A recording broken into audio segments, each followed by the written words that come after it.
Bonjour à tous. Louise Mushikiwabo, secrétaire générale de la francophonie, est arrivée hier soir au Bénin dans le cadre d'une visite de travail. Elle a été accueillie à cette descente d'avion à l'aéroport international Cardinal Bernardin de Cotonou par le ministre des Affaires étrangères et de la Coopération, Aurélien Agbenossi, et sera reçue ce jour de la matinée de ce jeudi au Palais de la Marina par le président Patrice Talon. La presse nationale en parle et rapporte commentaires et analyses au sujet de la guerre au sein des acteurs politiques se réclamant de la résistance au régime Talon.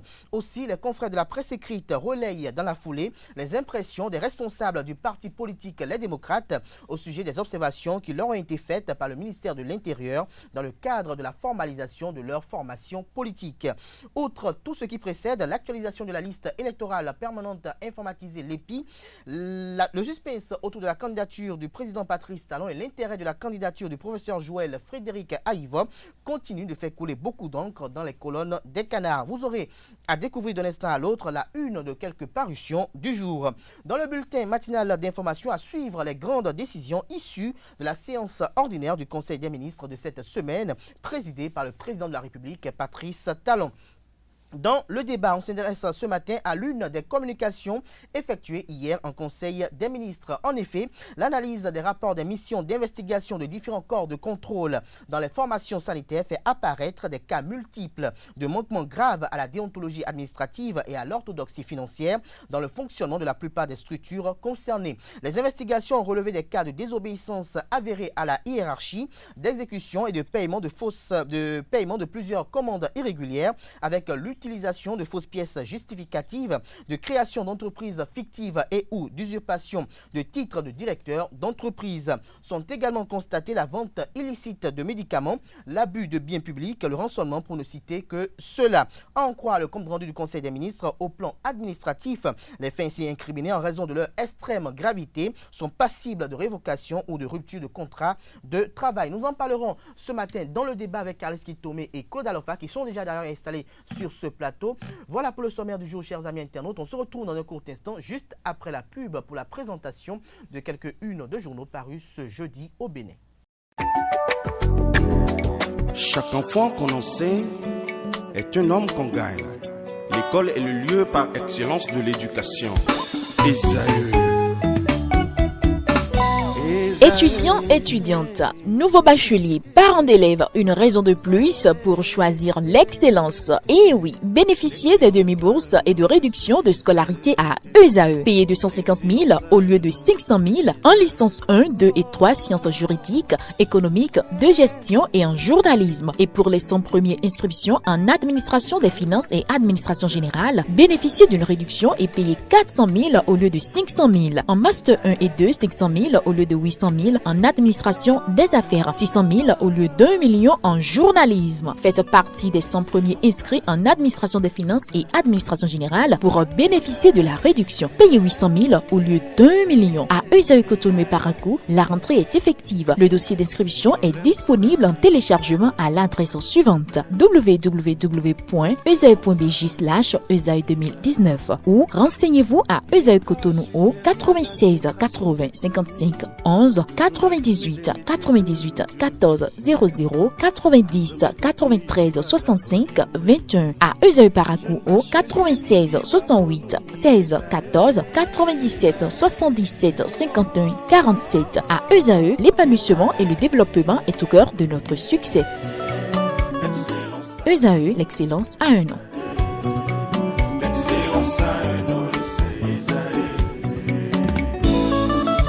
La rumba, c'est la musique des sages. Et Esaü, c'est l'école des sages. Bonjour à nouveau, chers amis internautes. Nous démarrons ce matin, comme il est de coutume tous les matins, pour la une des journaux par l'informateur. L'informateur qui a titré ce matin en manchette « Projet de loi recadrant la commercialisation des espèces fauniques et floristiques. Talon accentue la protection de la biodiversité nationale. Des jours très sombres pour les trafiquants ». Des détails à la page 3 de la parution de ce matin de l'informateur qui a également titré à la une ce matin « Détournement dans l'information sanitaire. Le gouvernement veut rendre gorge aux faussaires ». Toujours à la une de l'informateur de ce ce matin, justice, 76 auditeurs intègrent le corps des magistrats. Des précisions à la page 7 de la parution de ce matin de l'Informateur, qui titre également à la une ce matin, réorganisation du monde des travailleurs, plus de représentativité pour les syndicats. L'oreille droite de la une de ce matin de l'Informateur, chers amis internautes, vous invite à découvrir dans les colonnes de sa parution du jour le journal École produit par les étudiants en journalisme à l'école supérieure d'administration, d'économie, de journalisme et des métiers de l'audiovisuel, ESAE. Info Matin en manchette ce matin, vie des partis politiques, Éric Houndété, les démocrates, pas encore au bout de leur peine. Nous passons à présent à Le Béninois libéré qui titre ce matin à la une présidentielle de 2021, Joseph Diogbenou, président de la Cour constitutionnelle, invite à une élection pacifique. Dans quel cadre il a eu à souhaiter cela? C'est à découvrir dans les colonnes de la parution de ce matin de Le Béninois libéré qui titre ce matin en manchette COS Lépi, installation des membres des commissions communales d'actualisation, l'honorable Florentin Tchaou dans la dynamique d'une Lépi au point. Nous passons à présent au quotidien Le Matinal qui titre en manchette ce matin mauvaise gestion dans des formations sanitaires publiques, des agents indélicats épinglés. Des précisions à la page 9 de la parution de ce matin de Le Matinal qui titre ce matin en deuxième titre à la une syndicalisme au Bénin, un renouveau se profile à l'horizon. Les élections professionnelles régies par une nouvelle réglementation, les taux de représentativité modifiés, la durée du mandat passe de 4 à 5 ans. Des précisions à la page 11 de la parution de ce matin de Le Matinal qui titre à l'oreille droite de sa parution de ce matin. Première visite ouest-africaine de la secrétaire générale de la francophonie au Bénin, un grand coup pour la diplomatie béninoise. Nous passons à présent à l'Indépendant qui titre en manchette ce matin, Conseil des ministres. Le gouvernement réhabilite et renforce la culture syndicale. Talon n'a jamais fait entrave au syndicalisme, fait observer le confrère de l'Indépendant ce matin en manchette. Nous restons toujours à la une de l'Indépendant de ce matin, passe d'armes entre membres du parti Les Démocrates. La preuve que la FCBE incarne le seul parti politique d'opposition. Toujours à la une de l'Indépendant de ce matin, polémique autour de l'affaire Noum Hôtel. Or, on l'a clarifié, mais terme à la désinformation. Des précisions à la page 3 de sa parution de ce matin. Le quotidien national d'information titre ce matin en manchette organisation syndicale au Bénin, les critères de représentativité et de désignation revus. Des précisions à la page 3 de la parution de ce matin du quotidien national d'information. Toujours à la une de la Nation de ce matin, coopération entre le Bénin et l'OIF, Louise Mushikiwabo rencontre Patrice Talon ce jeudi. Des détails à la page 5 de la parution de ce matin du quotidien de service public. Soleil levant en manchette ce matin, Conseil des ministres, sont 16 auditeurs intégrés dans le corps des magistrats. Plusieurs décisions prises par Patrice Talon et son gouvernement. L'intégralité du compte rendu du Conseil des ministres de cette semaine vous est publié à la page 3 de la parution de ce matin de Soleil levant qui a titré ce matin en deuxième titre à la une ou en troisième de titre à la une, faux médicaments, 4 personnes arrêtées et plus de 400 kg saisis. Des précisions dans les colonnes de sa parution de ce matin. Nous passons à présent à Le Routier qui titre ce matin en deuxième titre à la une, arrestation de Abed Kouattarani pour fuite de devises. Et si la police républicaine allait jusqu'au bout, s'interroge le confrère. L'économiste à présent, deuxième titre à la une, petit commerce au Bénin, de nouveaux choix d'investissement sans capital. Des précisions à la page 3 de la parution de ce matin du Canard. L'événement précis, visite officielle au Bénin de la SGOIF, Louise Mushikiwabo rencontre Talon ce jour. L'agenda vous est révélé à la page 7 de la parution de ce matin du quotidien L'événement précis qui titre également à la une ce matin, procédure de création du nouveau parti de l'opposition. Les démocrates dévoilent les observations légères du ministère de l'Intérieur. L'autre quotidien à présent, suite aux missions d'investigation dans les formations sanitaires, des sanctions disciplinaires les plus fermes contre les agents indélicats. Des précisions à la page 8 de la parution de ce matin du Canard qui titre également à la une ce matin SB2E, coupure accidentelle et intempestive de l'électricité par les chantiers urbains. Jacques Paradis vole au secours de sa clientèle et conscientise les entreprises concernées. Matin libre pour finir ce matin, en prélude à l'obtention du récépissé provisoire, le courrier de Sakalafia entre flou et confusion. Une trentaine d'observations faites aux démocrates. Faux, il n'y a rien sur la non-démission de membres du parti de FCBE. Plus de précisions à la page 4 de la parution de ce matin de Matin Libre qui titre également à la une ce matin.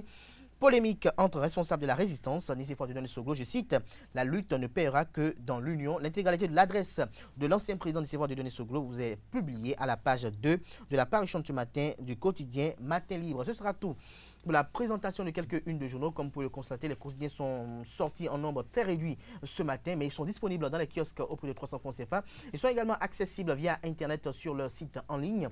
Nous passons à présent au bulletin matinal d'information de ce matin sur Free Matin. La séance hebdomadaire du Conseil des ministres s'est tenue ce mercredi 23 septembre 2020 sous la présidence effective du chef de l'État, chef du gouvernement et président de la République, Patrice Talon. Au cours de la séance, plusieurs dossiers ont été examinés et d'importantes décisions ont été prises. Entre autres décisions, on peut noter la transmission à l'Assemblée nationale pour examen et vote du projet de loi portant protection et règlement relatif au commerce international des espèces de faune et de flore sauvages menacées d'extinction en République du Bénin, l'adoption des différentes formes d'organisation syndicale de travailleurs, des critères de leur représentativité et modalités d'organisation des élections professionnelles, la modification du décret portant création et approbation des statuts du Centre de promotion de l'artisanat CPA et la nomination des membres de son conseil d'administration, l'intégration de 76 auditeurs de justice dans le corps des magistrats et la mise en œuvre des recommandations issues des missions d'investigation de différents corps de contrôle dans les formations sanitaires, sans oublier la nomination du directeur général de l'Agence nationale de protection sociale en la personne de Kossi Venant Célestin Quenom. Nous reviendrons en images et en son sur ces grandes décisions du Conseil des ministres dans nos prochaines éditions du journal télévisé sur ESAE TV. Les étudiants de l'Université nationale de l'agriculture UNA, centre de Sakété, ont été sensibilisés ce mardi dernier sur les grossesses non désirées, l'avortement provoqué et l'importance des gestes barrières dans la riposte à la COVID-19. Sixième étape de la campagne annuelle organisée par le Centre des œuvres universités sociales d'Abomey-Calavi AC en partenariat avec le Fonds des Nations Unies pour la population FNIAP. La séance s'est déroulée à l'ESTCPA en présence de la directrice Ghislaine Claude Faboum, entourée de quelques proches collaborateurs. Le compte rendu est signé Setonde Larius Adjagbenon. Les comportements à risque, la prévention des grossesses non désirées ainsi que les causes et corollaires de l'avortement provoqué, la nécessité du port du préservatif ont meublé la sensibilisation sur la santé sexuelle des jeunes à l'école des sciences et techniques de conservation et de transformation des produits agricoles ESTCPA de Sakété. Afin de briser le tabou autour de la sexualité en milieu estudiantin, le Centre des œuvres universitaires et sociales d'Abomey-Calavi, COUS-AC, en partenariat avec le Fonds des Nations Unies pour la population, FNIAP, organise chaque année cette campagne. Les 7 sites de l'université d'Abomey-Calavi et de l'UNA sont tous bénéficiaires de cette activité de sensibilisation dont les objectifs sont prévenir les IST, VIH, SIDA par la sensibilisation au port de préservatifs, prévenir les grossesses non désirées par la sensibilisation aux méthodes contraceptives, prévenir et expliquer l'importance de dénoncer tout acte de harcèlement sexuel et de violence basé sur le genre, présenter les réseaux partenaires des jeunes et leurs activités. Près de 100 étudiants, dont une soixantaine via le réseau virtuel Zoom, ont suivi la communication animée par 2 pairs éducateurs du réseau des jeunes de Porte-Novo sous la supervision du médecin-chef des infirmeries universitaires de l'Ouémé et du Plateau. Je me réjouis davantage de savoir que les pairs éducateurs formés grâce à l'exécution des activités du plan de travail annuel de l'année dernière sont les principaux animateurs de ces séances. Nous venons ainsi de gagner le pari de l'éducation par les pairs plus efficace, car vous convenez avec moi que la communication passe mieux entre personnes de la même génération, surtout dans le domaine de la sexualité où le jeune préfère se confier à un jeune comme lui, plus accessible, plus perméable, vivant les mêmes réalités. La sensibilisation se déroule cette année dans un contexte de crise sanitaire liée au coronavirus. À cet effet, les participants ont suivi une communication sur l'importance des gestes barrières dans la riposte à la COVID-19. Le retard de dépistage, parce qu'aujourd'hui, on assiste à une psychose liée à la COVID-19. Lorsqu'on a les signes, on dit « Ah non, je ne vais pas aller à l'hôpital, je vais rester à la maison », c'est dangereux. Parce que vous allez comprendre que, en fait, lorsque je vais expliquer les autres terrains par vous, vous allez comprendre que si vous ne faites pas dépister tôt, vous mettez en danger votre environnement. Les participants sortent de la séance mieux informés sur les différents sujets. Ils prennent l'engagement de sensibiliser leurs camarades d'amphi et leur entourage. J'ai retenu en premier lieu que les gestes barrières contre la Covid-19 est très important pour sauvegarder sa vie, et celle de ses proches. En seconde partie, par rapport aux grossesses non désirées, je pourrais dire que c'est une très grande information, c'est une sensibilisation que nous attendons depuis fort longtemps d'ailleurs et qui a fait son plein temps actuellement. C'est un sujet tabou, mais qu'aujourd'hui s'est révélé dans le grand monde. Je remercie beaucoup le cours SACE parce que les organisations comme ça, nous avons besoin de ces genres d'organisations dans le milieu universitaire. Pourquoi? Parce que les universités ont besoin de beaucoup de choses. Donc je prends l'engagement personnel d'être présent et à l'écoute de mes camarades et de toutes ces personnes qui seront dans le besoin et qui vont vouloir avoir des informations concernant les IST et les grossesses non désirées.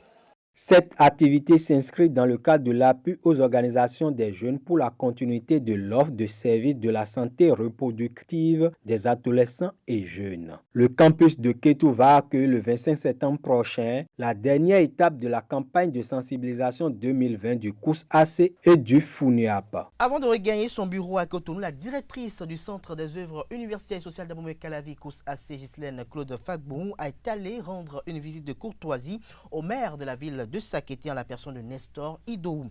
Entourée des autres membres de la délégation, elle a briefé le premier citoyen de la cité des Yansa sur la campagne de sensibilisation tenue sur son territoire. Elle s'exprime au micro de Larios Adiaguinon. Nous ne pouvons pas venir sur vos terres sans vous faire visite de courtoisie. Donc je suis venue en grande délégation. C'est le directeur adjoint du COUS. C'est la chef service affaires sociales et santé. Elle est également secrétaire général du syndicat. C'est le second secrétaire général. Et nous avons le chef service trésorerie et le chef service matériel. Donc nous sommes venus pour faire une sensibilisation sur les IST, les violences basées sur le genre et surtout sur la propagation du Covid-19 qui est d'actualité actuellement pour respecter les gestes barrières que prône notre gouvernement. Et notre gouvernement inlassablement essaye d'enrayer cette pandémie en nous sensibilisant sur les mesures barrières et sur la prise en charge, parce que la prise en charge est totalement gratuite et ça n'existe pas dans tous les pays. Et nous félicitons le gouvernement et à sa tête le président Pascal. Merci, monsieur le maire. Merci, madame la directrice. Je souhaite la bienvenue à Sakété à toute votre délégation, même à la tête. Merci pour l'honneur que vous nous faites en choisissant venir nous présenter les civilités une fois venus sur notre territoire. Et l'activité que vous êtes venus faire aussi est une activité d'actualité et la cible choisie est la bonne cible. La couche estudiantine, la couche juvénile aujourd'hui est plus active et en matière de la sensibilisation, vous les impliquez, l'information ira loin. Donc, ils ont été sensibilisés, je pense qu'ils sont également des vecteurs qui peuvent être utilisés pour toucher encore d'autres couches, d'autres personnes qui ne sont pas venues au-delà d'un direct qui est fait sur l'Internet, les réseaux sociaux, et aussi dans leur communauté, peuvent également relayer l'information. Donc, nous vous disons merci. Merci pour cette initiative et que la collaboration qui existe déjà entre l'université de Sakété et la commune de la mairie de Sakété puisse davantage évoluer pour que des jours à venir, nous puissions avoir d'autres axes d'action ensemble. Religion dans cette matinale, évangéliser, enseigner et envoyer, c'est la vision de la mission Afrique pour Christ Bénin. Pour réaliser cette vision, mission Afrique pour Christ Bénin élargit son champ d'action. Dans cette perspective, un nouveau bureau a été ouvert à Zoka récemment dans la commune d'Abomey-Calavi. Le directeur national de la mission Afrique pour Christ Bénin a entretenu mardi dernier les premiers auditeurs de Calavi. Kales Kitome y était et voici le compte rendu qu'il nous propose.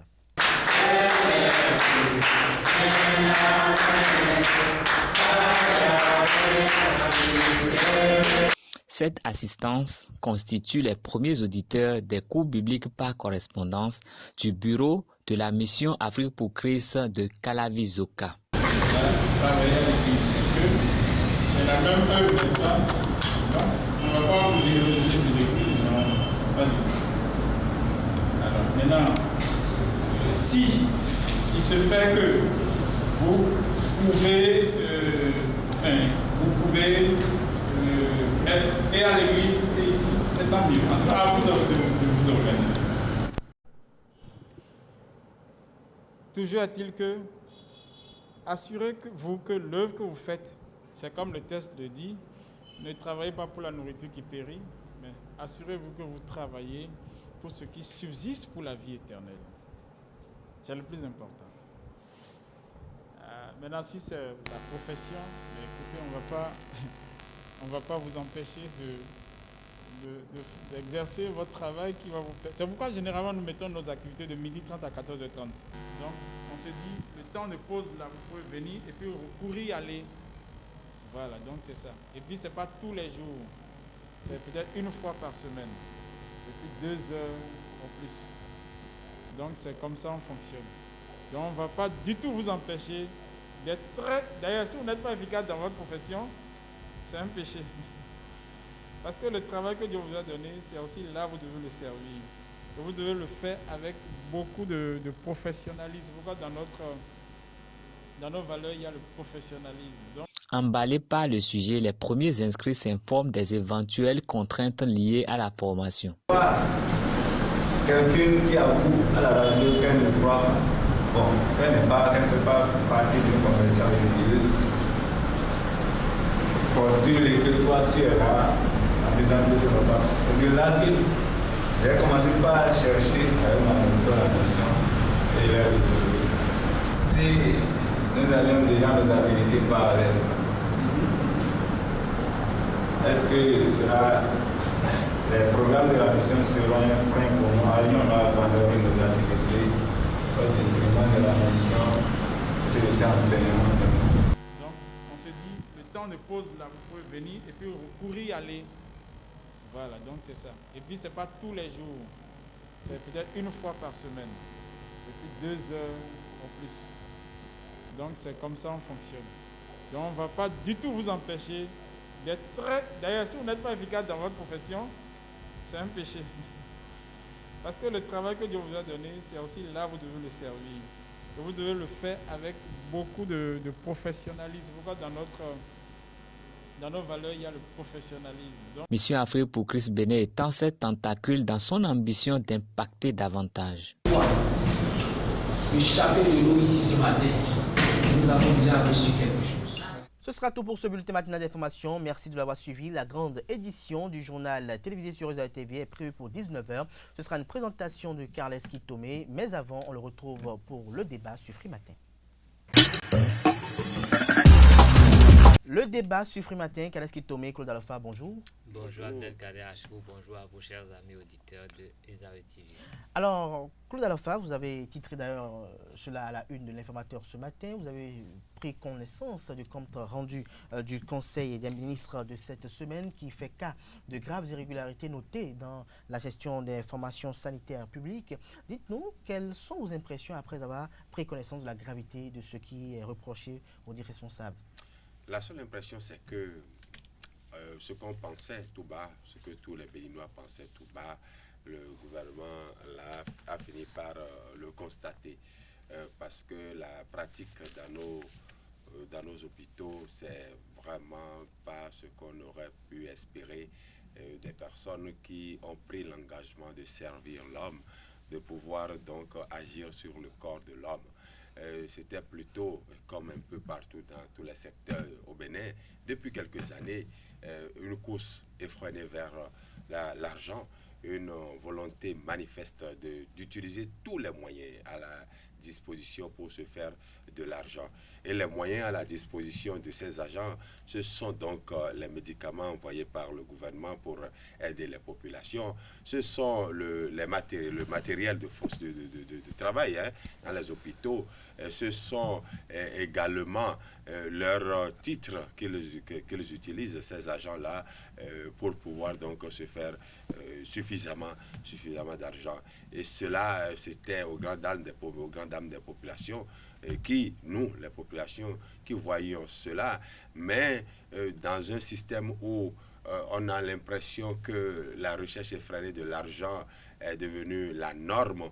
Et toutes les fois où quelqu'un en parle, c'est que celui-là a quelque chose contre quelqu'un et donc veut certainement que celui-là ne mange plus. Et c'était devenu difficile. Tout le monde voyait, mais tout le monde faisait comme si c'était normal. Donc, dans les hôpitaux, il n'y a que du patron jusqu'au subalterne, chacun courait pour se faire un peu de place. Les rendez-vous avec les docteurs, il faut forcément passer par quelqu'un, peut-être le gardien, peut-être le conseiller de la maison, qui vous dit, si tu me donnes quelque chose, je peux donc toucher le docteur pour toi. Et donc, il peut te recevoir. Et l'argent à payer aussi, c'est possible de ne pas tout payer. Le docteur lui-même te le propose. C'est possible de ne pas payer tout dans les caisses de l'État. Il suffit seulement que tu donnes ceci et j'écrirai l'ordonnance de telle manière pour qu'on ne sache pas que c'est l'hôpital qui te l'a donné. Donc, tous ceux qui intervenaient ou tous ceux qui interviennent dans ce secteur névralgique, important de la société, tous ceux-là étaient donc dans la course effrénée de l'argent. Et malheureusement, ce qui est inquiétant, vous les voyez à l'époque faire des mois de grève parce qu'ils veulent améliorer leurs conditions. Mais ces conditions que chacun d'eux améliorait déjà aux dépens des populations, aux dépens de l'État. Et pourtant, on faisait donc des mois de grève. Et on reproche à l'actuel pouvoir de trouver les moyens d'arrêter donc ces grèves-là. Lorsqu'on on lit ce qui est écrit dans ce compte rendu du Conseil des ministres, on se dit que nous étions juste en train de nous leurrer dans le pays. Rien ne pouvait marcher dans ces conditions. Rien ne pouvait marcher. Rien ne pouvait marcher. Alors, Kalaski Toumé, on parle de manquements graves à la déontologie administrative et à l'orthodoxie financière. Oui, je crois que le gouvernement en place au Bénin actuellement est en train d'opérer un certain exorcisme du peuple béninois. Parce que mon vis-à-vis a noté certains faits quand même qui étaient devenus récurrents et qui sont devenus la norme dans ce pays, et ce qui n'était pas du tout de bon augure. Vous savez qu'il y a certaines personnes qui qualifient les aides-soignants, les infirmiers de voleurs de médicaments. Ça se dit même dans les couloirs de l'hôpital, mais on n'ose jamais leur dire ça en face parce qu'on est conscient que quand ils vous prescrivent des ordonnances, parfois on vous met 2 paquets, 3 paquets d'un produit qui coûte excessivement cher et on vous dit exactement dans quelle pharmacie vous pouvez avoir ce produit. Vous revenez, c'est peut-être juste un paquet qu'il faut pour votre patient. On va l'utiliser, le reste disparaît. C'est sans... Il n'y a pas de réclamation. Généralement, quand vous avez un parent qui est sur le point de rendre l'âme, on vous sort une ordonnance qui est kilométrique avec des montants faramineux. Le temps que vous rapportiez cette ordonnance, la dépouille de votre patient est déjà déposée au niveau de la morgue, mais vous remettez ce sachet, il disparaît. Tout le monde avait conscience de ça, tout le monde savait ça, mais on n'avait pas le courage de les affronter. Personne ne pouvait rien dire parce que c'est au risque de votre vie propre. Et donc, on était prêt même à donner de l'argent et après à se faire, je ne sais pas, on affecte votre rendez-vous dans un cabinet privé. Et donc, je crois que le gouvernement de la rupture est venu mettre de l'ordre dans tout cela. Déjà avec cette disposition qui interdit d'exercer en même temps. Dans le privé, dans le public, le choix est fait et puis on sait où on gagne son argent. Ce n'est pas utiliser le matériel de l'État pour aller guérir les gens ailleurs et refuser de travailler ici sous fond de grève. Donc je pense que le gouvernement est en train de faire ce qu'il faut pour que nous puissions sortir de cette situation. Maintenant, ce qui concerne l'orthodoxie financière, beaucoup de choses. D'abord, la corruption est installée dans les centres de santé. Il faut le savoir. La corruption est là et c'est quand vous donnez de l'argent que votre rendez-vous est pris en charge. Vous êtes rapidement pris en charge, vous avez des facilités. Des fois, on laisse votre patient dans les couloirs parce que vous n'êtes pas prêt à mettre la main à la poche. Tout ça, c'est plutôt de nature criminelle. C'est de nature criminelle parce que on laisse mourir votre parent parce que vous n'avez pas donné 5 000, parce que vous n'avez pas donné 10 000, parce que vous n'avez pas donné de l'argent à quelqu'un qui n'a aucun rôle à jouer dans l'hôpital, à pas le mettre au propre, qui n'a rien à voir avec l'état de santé de votre patient. Donc, si l'État arrive quand même à mettre le pied dans l'étrier, je crois que c'est une très très bonne chose. Les prestations sans reçu, on n'en parle pas. Peut-être que ça aussi, ça sera mis sur la place publique très prochainement. Et je pense qu'aujourd'hui, il faudrait que le patriotisme naisse à nouveau au niveau des Béninois. Parce que quand on s'amuse avec la santé des gens, c'est mauvais. Généralement, vous allez voir les agents de santé qui se plaignent qu'il n'y a rien à l'hôpital, rien n'est aux normes, il n'y a même pas de produits pour travailler, il n'y a pas si. Alors que quand les produits viennent, ça disparaît. Ce n'est jamais mis au service des patients. Les machines qui sont là ne fonctionnent pas et ils prennent de l'argent et puis on vous envoie dans une autre unité, un laboratoire pour faire autre chose. Donc, c'est beaucoup de choses. Vous savez ce qui se fait aujourd'hui. Je ne veux pas jeter la pierre à ceux qui ont été épinglés. Ils ne sont que héritiers d'un système qui est en place depuis. Seulement qu'ils ont oublié que les temps ont changé et que les normes doivent changer. Parce que on dit que quand le rythme change, la cadence change. Le rythme a changé, mais ils sont tellement empêtrés dans ces pratiques qu'ils ont du mal à en sortir. Ils ne savent pas qu'on pouvait arriver jusque-là. Dans d'autres secteurs, on en fait le ménage, mais eux se disent, nous, dans le domaine de la santé, nous sommes trop forts, on ne pourra pas nous toucher. Voilà qu'on a commencé à les toucher. Ce n'est pas le fait qu'ils soient épinglés le problème, mais l'important aujourd'hui, c'est que les autres, leurs confrères, comprennent qu'ils sont tous en danger quand ils s'amusent avec la vie des autres en prenant l'argent du contribuable comme salaire. Parce qu'ils sont bien payés. Il y a plein de Béninois qui aimeraient travailler, qui n'ont pas l'emploi qu'ils ont, qui ne sont pas payés, qui n'attendent rien à la fin du mois. Mais eux, en plus d'avoir ce salaire-là, ils n'arrêtent pas de voler ce qu'ils doivent utiliser pour sauver ceux qui viennent et de servir le peuple pour lequel ils sont payés. Donc le crime, il est multiple.